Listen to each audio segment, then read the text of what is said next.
Mari kita berdoa. Sungguh kami bersyukur kepadamu ya Tuhan. Hari ini di tengah-tengah kondisi apapun yang kami miliki dan kami alami, tetapi kami bersyukur Allah masih berikan kami kesempatan untuk memuji, memuliakan Tuhan.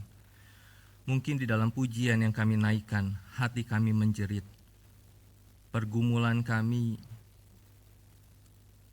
begitu berat yang kami alami. Tetapi kami bersyukur Allah Roh Kudus memampukan kami untuk terus mengagungkan Tuhan.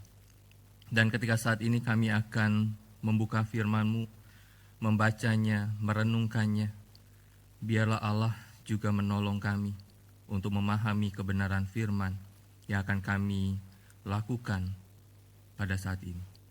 Berbicaralah kepada setiap kami ya Tuhan, dan biarlah anugerah Tuhan memampukan kami untuk memahami dan melakukan firman Tuhan. Di dalam nama Tuhan Yesus kami berdoa dan bersyukur. Amin. Silakan duduk Bapak yang kasih dalam Tuhan. Shalom. Senang sekali kita hari ini bisa bersama-sama berkumpul di hadapan Tuhan, dan hari ini kita akan membahas sebuah tema, yaitu penyesalan Yudas versus penyesalan Petrus.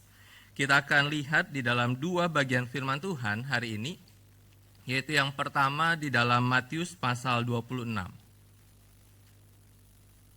Matius pasal yang ke-26,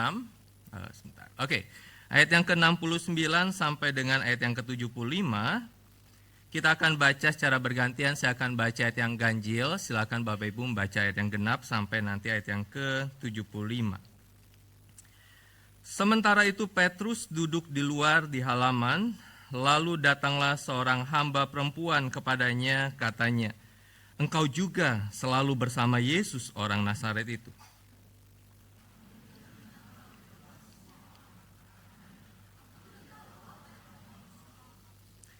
Ketika ia pergi ke pintu gerbang, seorang hamba perempuan lainnya melihat dia dan berkata kepada orang-orang yang ada di situ, "Orang ini selalu bersama Yesus, orang Nazaret itu."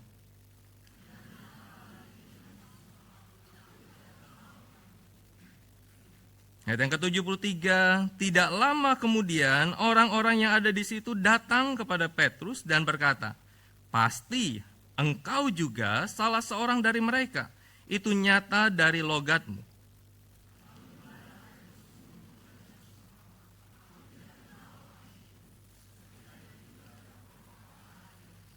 Petrus pun teringat akan apa yang dikatakan Yesus kepadanya. "Sebelum ayam berkokok, engkau telah menyangkal aku 3 kali." Lalu ia pergi keluar dan menangis dengan sedih. Kita lanjutkan di dalam pasal 27 ayat yang pertama sampai dengan ayat yang ke-10. Saya akan baca ayat yang ganjil, silakan Bapak Ibu membaca ayat yang genap. Pada waktu pagi, semua imam kepala dan tua-tua bangsa Yahudi membuat rencana untuk membunuh Yesus.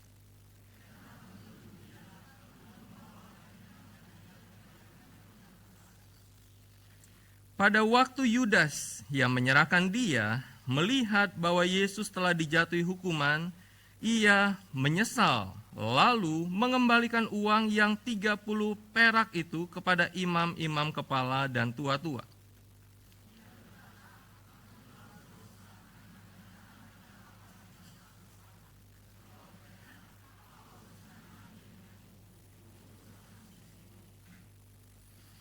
Ia pun melemparkan uang perak itu ke dalam bait suci, lalu pergi dari situ dan menggantung diri.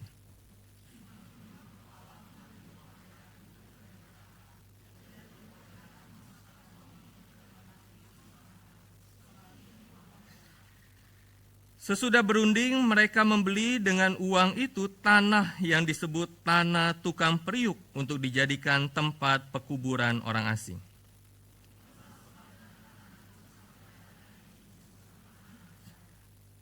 Ayat yang ke-9, dengan demikian digenapi firman yang disampaikan melalui Nabi Yeremia. Mereka menerima 30 uang perak, lalu yaitu harga yang ditetapkan untuk seorang menurut penilaian yang berlaku di antara orang Israel.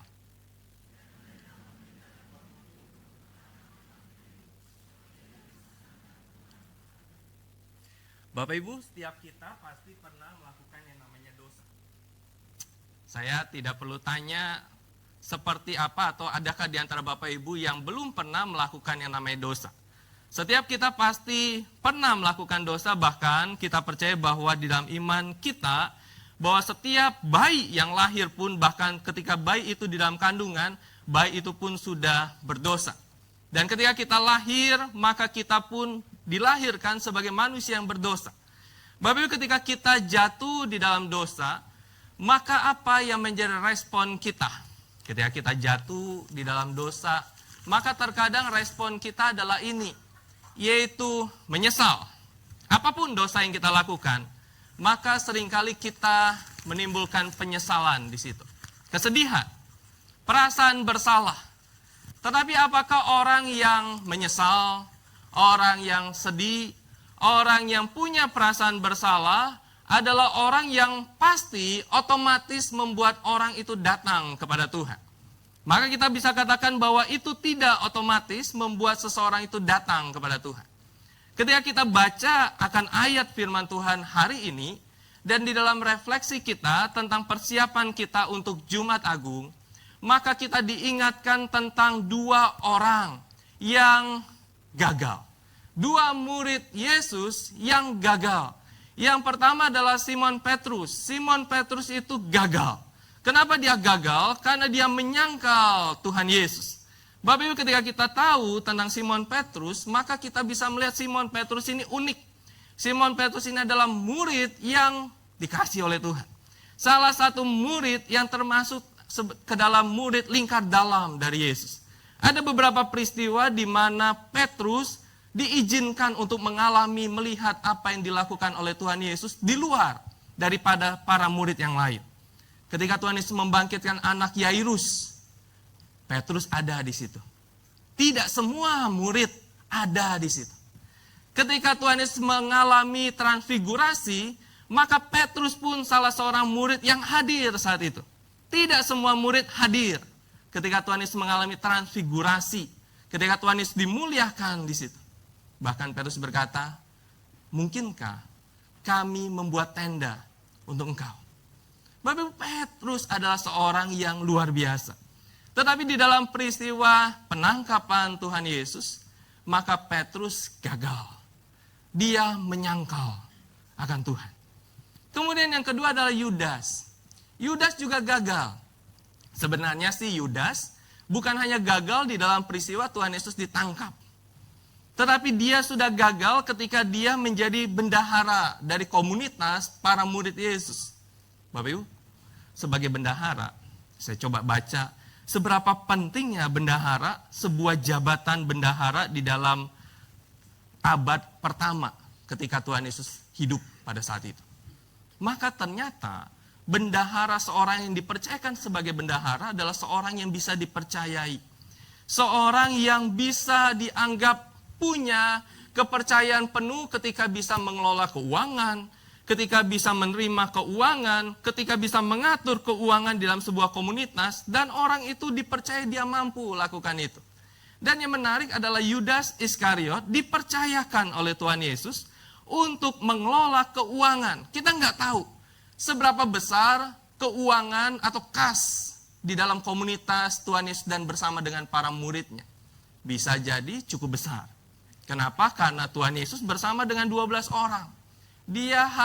Yudas itu harus mengelola bagaimana nih, mengatur setidaknya makan dari Tuhan Yesus dan 12 murid lainnya. Dan Yudas adalah orang yang dipercayai untuk mengelola uang. Tetapi menarik adalah di dalam peristiwa salib, Yudas menjual Tuhan Yesus. Dengan berapa besar? 30 keping uang perak. Bapak Ibu, 30 keping uang perak adalah harga. Harga dari seorang budak. Harga dari seorang hamba. Jadi kalau Bapak Ibu mau beli hamba pada waktu itu, maka cukup dengan keluarkan 30 keping uang perak. Harga seorang hamba. Bapak Ibu dapat. Bukan seperti sekarang, seperti dia. Kalau kita mau dapat mbak, seperti dia. Kalau ada ada orang maklar, dan kemudian kita harus setorkan 2 juta, kemudian mbak itu datang kepada kita, tidak cocok diganti 3 bulan, tapi saat itu 30 keping uang perak, dan kemudian budak itu jadi milik dari tuannya. Dan bagi Yudas, bahwa Tuhan Yesus yang sebagai seorang gurunya, dianggap sama, setara dengan seorang budak. Dan dia menjual dengan 30 keping uang perak itu. Bapak Ibu, ketika kita melihat Petrus gagal, Yudas gagal, tetapi yang menjadi adalah respon mereka.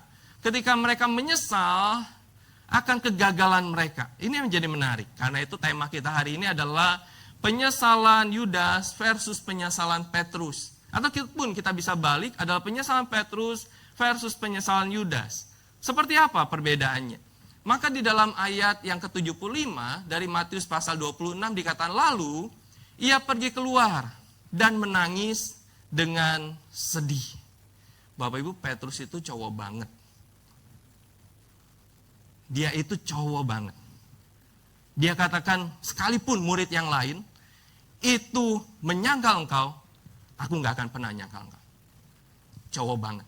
Kalau Bapak Ibu mau cari mantu, salah satu mantu kriterianya adalah Petrus yang cowok banget. Bukan Musa Petrus. Nah, karena Musa Petrus sudah menikah. Tapi Petrus dengan kriterianya yang cowok banget, yang kalau nyebrang lampu merah dia akan di sebelah kanan. Dia katakan, aku di kanan, kamu di kiri. Dipegang, dia hentikan mobil, supaya kalau nanti ada mobil lewat, langgar lalu lintas, dia tinggal pegang botolnya dan katakan, awas ya, lewat lampu merah, melanggar lampu merah, aku lempar. Agak serak di sini. Nah, Bapak Ibu, Petrus itu cowok banget. Tetapi ketika di dalam peristiwa, ketika dia sudah menyangkal, tidak mengenal, bahkan bersumpah, maka dikatakan lalu ia pergi keluar. Dia menangis dengan sedihnya. Bapak Ibu, di dalam peristiwa sebelumnya, ayat yang ke-34, maka dikatakan di sana sebelum ayam berkokok, Tuhan Yesus ingatkan, engkau Petrus telah menyangkal aku 3 kali. Ayat 34, kemudian Kejadian ayat yang kurang lebih di atas, di bawah 75. Tuhan Yesus sudah ingatkan, bukan hitungan bulan peringatan itu, tetapi hitungan jam. Tuhan Yesus katakan, engkau akan menyangkal aku 3 kali. Tetapi ayat yang ke-35, Petrus yang cowok banget ini berkata, sekalipun aku harus mati bersamamu, aku tidak akan menyangkalmu. Itu Petrus. Seorang yang laki-laki, tetapi kemudian dia katakan, tenang guru, aku tidak akan pernah menyangkalmu. Apapun situasinya, aku tidak akan pernah menyangkalmu. Kemudian, di dalam peristiwa malam itu, setelah Petrus menyangkal, sebelum peristiwa dia pergi keluar, menangis dengan sedih. Di dalam Lukas 22 ayat yang ke-61 itu menarik. Dikatakan di sini, lalu berpalinglah Tuhan memandang Petrus. Bapak Ibu, di dalam Injil Matius 26 tidak ada kalimat itu ditulis oleh Matius. Tetapi di dalam Injil Lukas sebagai seorang dokter, dia begitu detail berkata, lalu ketika Petrus sudah menyangkal Yesus, ketika Petrus sudah bersumpah dia tidak kenal Tuhan, lalu Lukas katakan, berpalinglah Tuhan memandang Yesus, memandang Petrus itu. Bapak Ibu, memandang ini menarik. Emblepo. Menatap sampai ke dalam diri. Kasih Tuhan menegur tanpa mempermalukan. Saya coba berpikir, ketika dikatakan Tuhan Yesus memandang Petrus, menatap sampai ke dalam diri, apakah di dalam tatapan yang dingin? Atau tatapan yang hangat, yang tetap penuh kasih itu? Tatapan yang menyalakan, makanya Petrus, aku sudah ingatkan kamu, sebelum ayam berkokok kamu sudah menyangkal aku 3 kali. Atau Tuhan Yesus di dalam tatapan itu berbicara, Petrus, kamu sudah gagal. Tetapi aku tetap mengasihi engkau. Bapak Ibu, Petrus ditatap oleh Tuhan Yesus. Memandang sampai ke dalam dirinya Petrus. Kenapa dia sampai menyangkal akan Tuhan Yesus? Sehingga kita bisa melihat bahwa dikatakan di sana Petrus ketika dia sudah dilihat, dipandang oleh Tuhan Yesus, maka dikatakan dia pergi keluar. Excelton itu, menarik diri karena hancur hati, keluar dari tempat di mana dia jatuh. Tidak hanya berhenti di situ, tidak hanya diam di situ, tetapi dia menarik dirinya karena hancur hati. Menarik dirinya untuk keluar dari tempat di mana dia telah melakukan kegagalan itu. Bukan hanya menarik, tetapi dia nangis. Bapak Ibu, seorang laki-laki sejati konon katanya nggak boleh nangis. Laki-laki yang banget laki-laki, konon katanya nangis itu sesuatu yang haram hukumnya untuk dilakukan. Tetapi Petrus yang sudah hancur hati, yang sudah begitu tahu dia sudah gagal, dia menangis. Bukan hanya menangis, dikatakan kata aslinya itu diterjemahkan sebagai meratap dengan dalam. Saya coba bayangkan meratap yang dalam itu seperti apa. Saya bisa bayangkan seperti seorang anak yang kehilangan mamanya. Seorang anak yang kehilangan papanya. Seorang anak yang kemarin saya coba nonton sebuah video, seorang anak yang pulang kampung dan berkata bahwa, "Pa, tunggu aku. Aku ingin jumpa, aku sudah merantau beberapa tahun aku nggak pulang, tunggu aku." Tetapi ketika dia di tengah-tengah perjalanan pulang kampung itu, dikabari papanya sudah meninggal. Sehingga dia harus menempuh perjalanan sambil meratap dengan dalam itu. Dia nggak bisa lagi ketemu papanya secara fisik. Dia nggak bisa lagi ngobrol dengan papanya. Petrus dikatakan meratap yang dalam. Karena hancur hatinya, telah melukai, telah mengkhianati orang yang dia kasihi. Bahkan bukan hanya menangis, tetapi ditambahkan oleh Matius, menangis dengan sedih. Menangis dengan pahit. Menangis dengan sangat sedih. Bapak Ibu, ketika kita combine menangis dengan sedih, maka ini adalah sebuah duka cita yang menusuk bagi Petrus. Ini sebuah penyesalan dan kepedihan batin yang dialami oleh Petrus. Menyangkal, tidak mengenal, bersumpah adalah sebuah peristiwa yang hanya berlangsung beberapa menit. Tetapi peristiwa itu membuat Petrus berduka cita yang menusuk. Dengan sebuah alarm suara ayam yang berkokok itu. Allah berbicara. Dengan sebuah peristiwa Tuhan Yesus yang memandang kepada Petrus.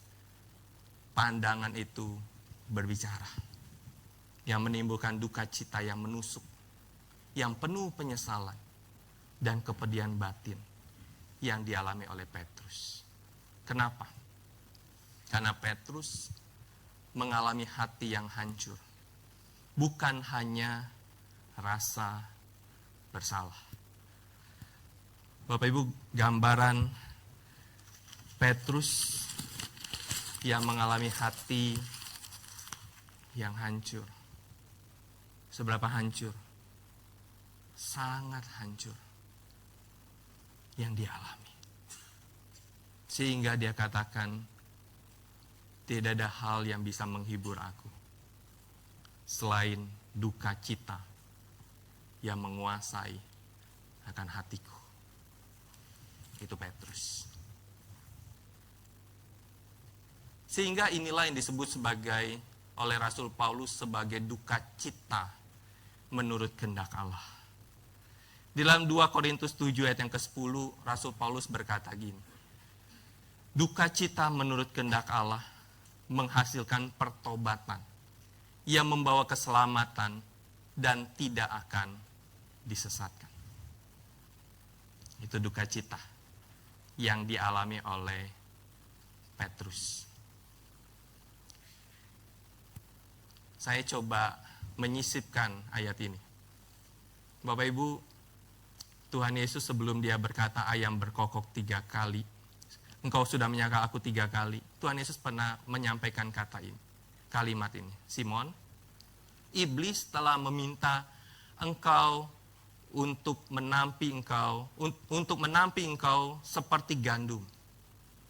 Tetapi Tuhan Yesus berkata, aku telah berdoa untukmu supaya imanmu tidak goyah.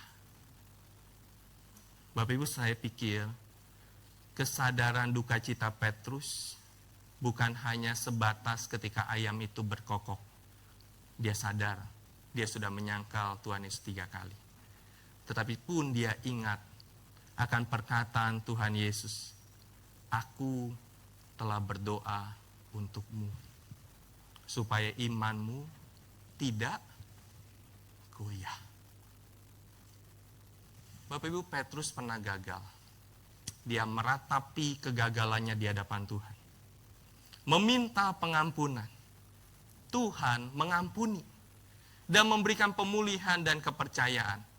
Mengasihi Tuhan Yesus, dan ketika Tuhan Yesus bangkit, Tuhan Yesus berkata, Tuhan, Petrus, apakah engkau mengasihi aku?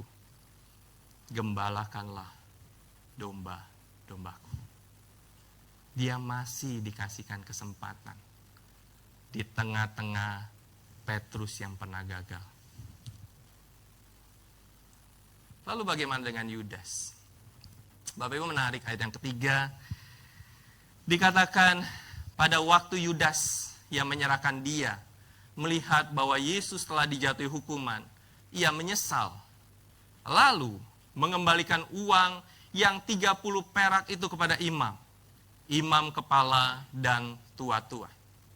Menarik kata menyesal di sini menggunakan kata metamelomai, yaitu merasa terbeban, menyesal setelah sesuatu itu terjadi. Yudas menyesal ketika didapati sebuah fakta bahwa Yesus yang telah dia jual 30 keping uang perak dijatuhi hukuman mati. Bapak Ibu, dijatuhi hukuman itu menggambarkan sebuah keputusan final yang tidak bisa diganggu gugat atau dibatasi lagi. Kalau zaman sekarang kan, kalau ada sebuah keputusan pengadilan, kita bisa banding, gitu ya. Bahkan bisa pra-peradilan atau peninjauan ulang kasus itu. Sehingga orang yang mungkin salah keputusan, salah pengadilan, salah barang bukti, tetapi kemudian ketika dilakukan peninjauan ulang, mungkin orang itu bisa bebas. Tetapi dikatakan ketika dijatuhi hukuman, maka itu adalah sebuah keputusan final.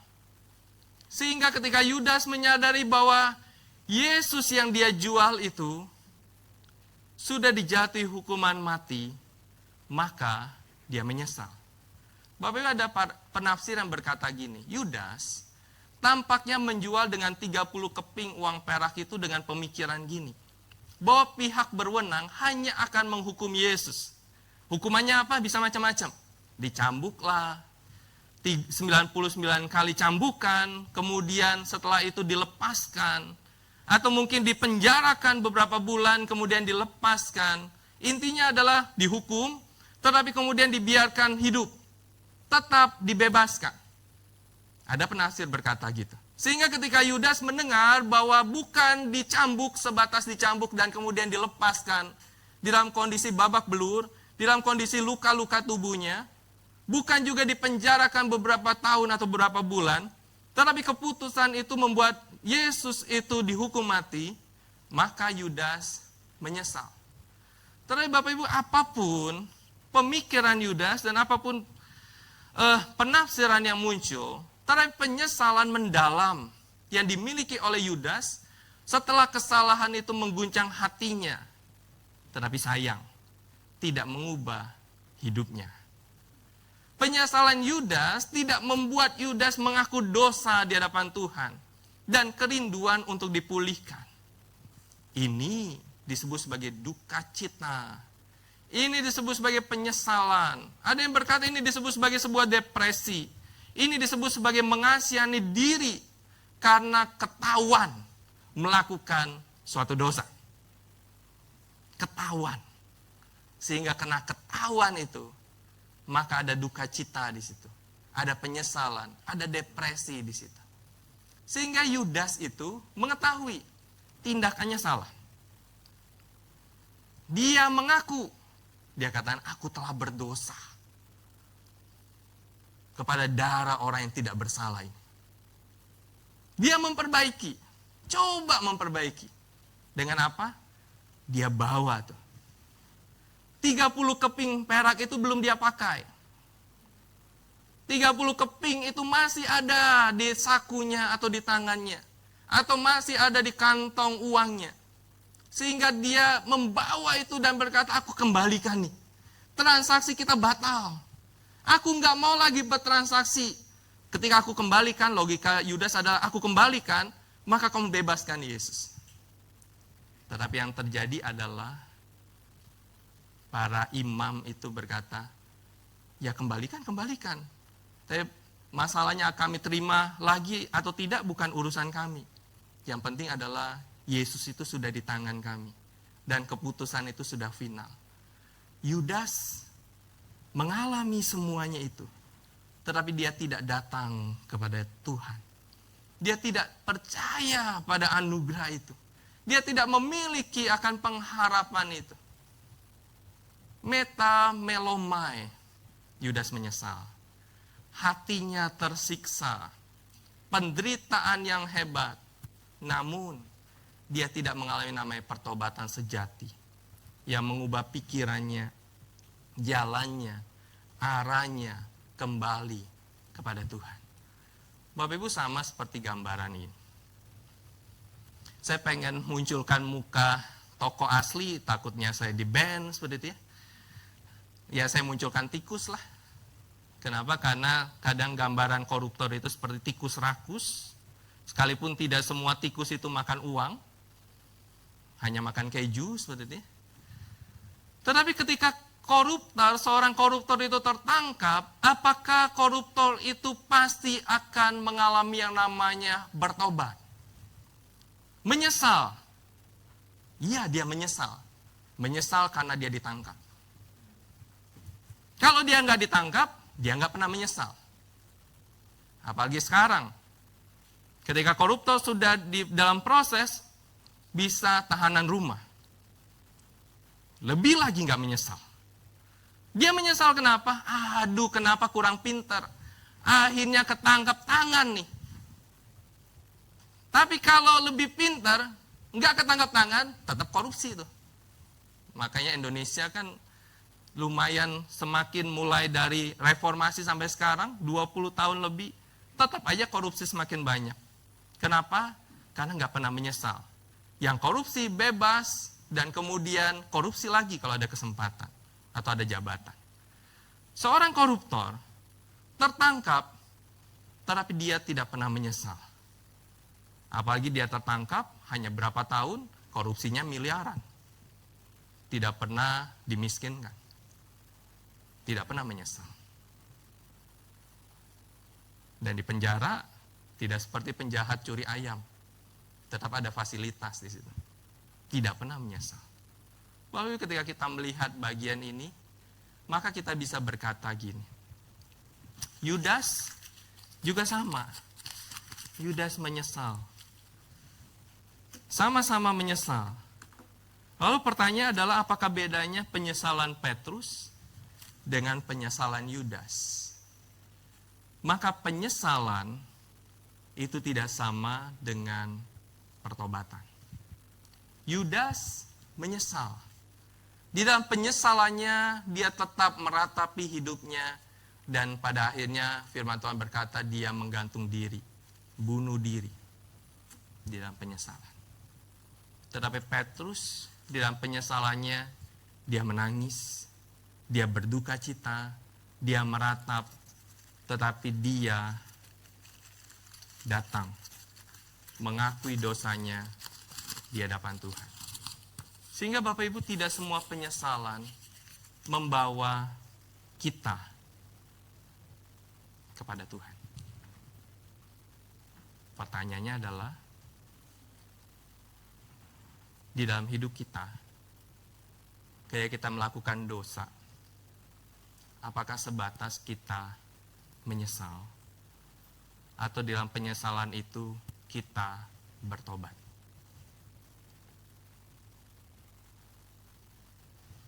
Bapak Ibu, banyak orang Kristen kalau nggak hati-hati sebatas menyesal.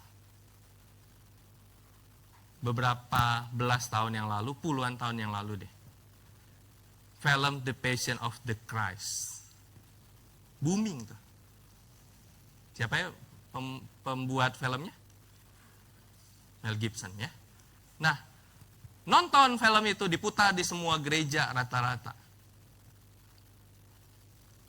Ketika selesai film itu, kan biasa nonton film dimatikan lampunya. Selesai film itu dibuka lampunya, dinyalain lampunya, semua mata orang yang nonton sembab. Ditanya, kenapa kamu nangis? Ya kasihan Yesus, apalagi ketika dia dicambuk, cambuk itu nempel di badannya, ditarik. Dan kemudian daging itu terkelupas.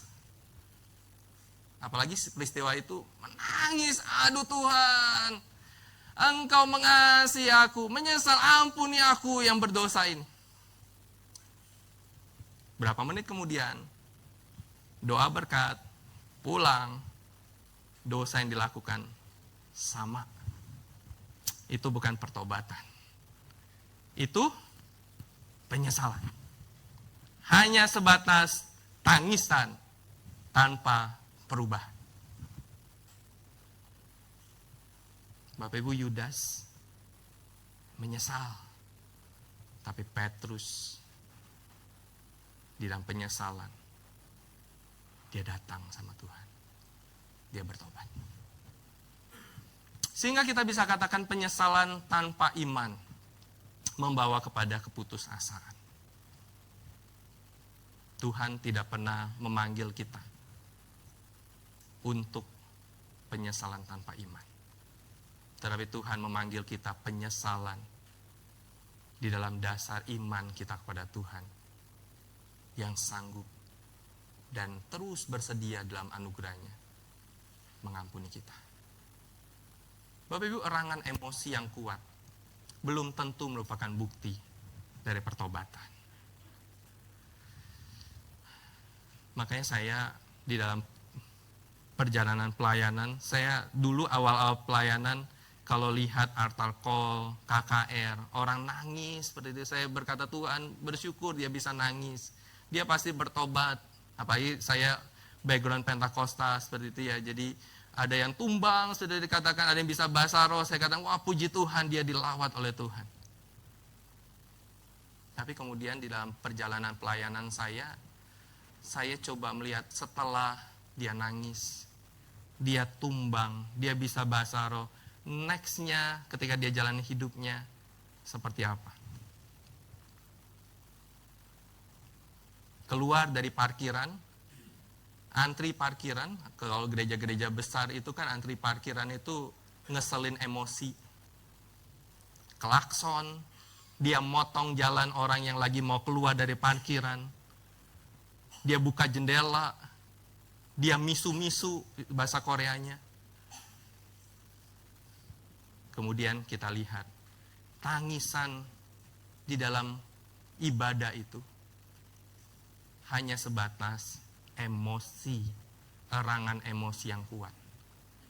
Dan belum tentu menunjukkan sebuah bukti dari pertobatan. Yudas menangis. Yudas menyesal. Tetapi Yudas tidak bertobat. Penyesalan begitu mudah menyamar sebagai pertobatan. Ngeri. Penyesalan begitu mudah menyamar sebagai sebuah pertobatan. Lalu apa pertobatan itu? Pertobatan itu menggunakan kata metanoeo. Pertobatan yang sejati.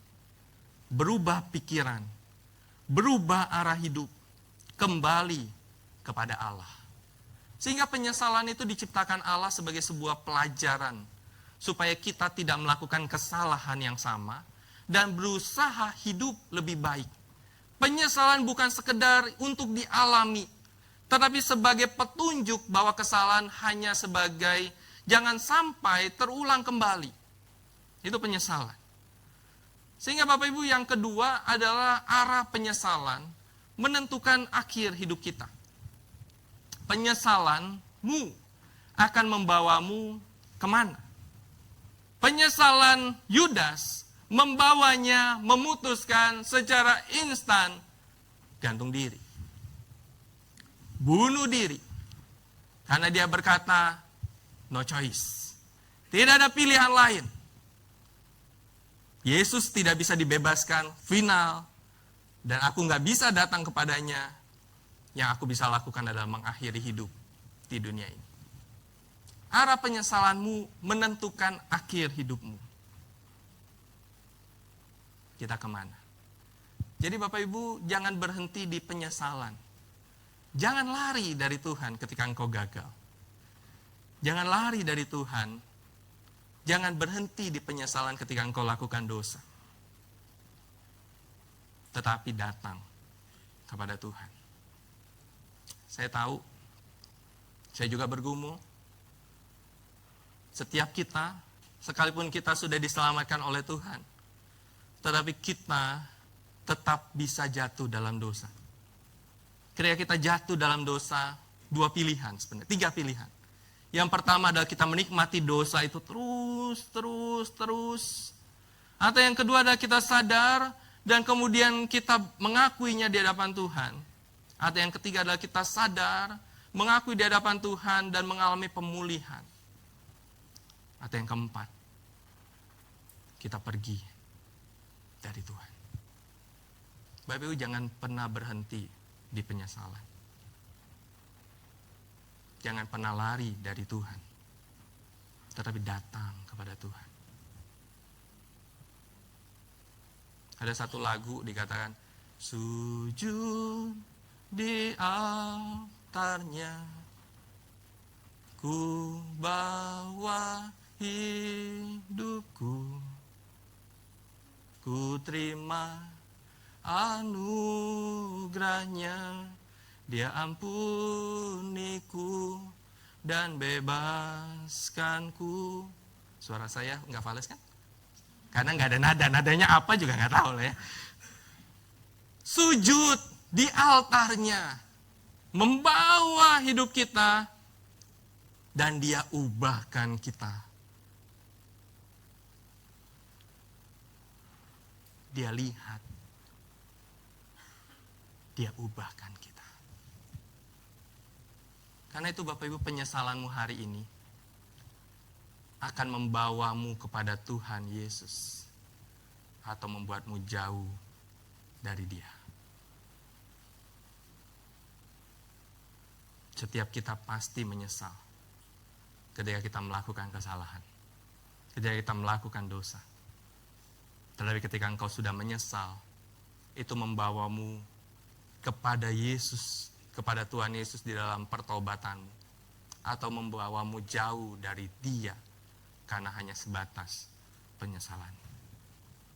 Orang yang dibawa kepada Tuhan adalah orang yang mengalami pertobatan dan mengubah hidupnya semakin berkenan pada Tuhan. Tapi orang yang hanya menyesal seperti Yudas adalah orang yang tidak pernah mengalami pemulihan dan perbaikan. Hari ini saya tidak tanya kita mau jadi Yudas atau kita jadi Petrus. Enggak. Tetapi yang saya tanya adalah di dalam penyesalan kita mau datang sama Tuhan atau tidak? Kita mau ngalahin pertobatan di dalam Tuhan atau tidak? Dan biarlah ini menjadi momen untuk mempersiapkan kita dalam Jumat Agung dan Paskah secara khususnya. Momen dari Senin sampai dengan Jumat, momen untuk kita berefleksi, bercermin, banyak-banyak merenung dengan segala kesalahan kita, dengan segala dosa kita. Dan ketika momen Jumat Agung kita berkata, Tuhan, sebenarnya ku tak layak, tapi Engkau yang melayakkan aku dan memulihkan aku. Kita berdoa. Tuhan, kami bersyukur kepada Tuhan untuk waktu ini. Tuhan, Engkau berkati setiap kami. Engkau menolong setiap kami. Tuhan, Engkau tahu kami pasti melakukan kesalahan, pasti melakukan dosa, pasti melakukan hal-hal yang tidak berkenan pada Tuhan. Baik karena desakan di sekitar kami, ataupun karena keinginan kedagingan kami yang muncul, seringkali muncul. Dan kami menyesal. Tetapi biarlah kami tidak hanya berhenti pada menyesal, meratapi diri, meratapi kesalahan yang kami lakukan. Tetapi biarlah kami menyesal, bertobat, dan mengalami pembaharuan daripada Tuhan. Terima kasih Tuhan untuk waktu ini.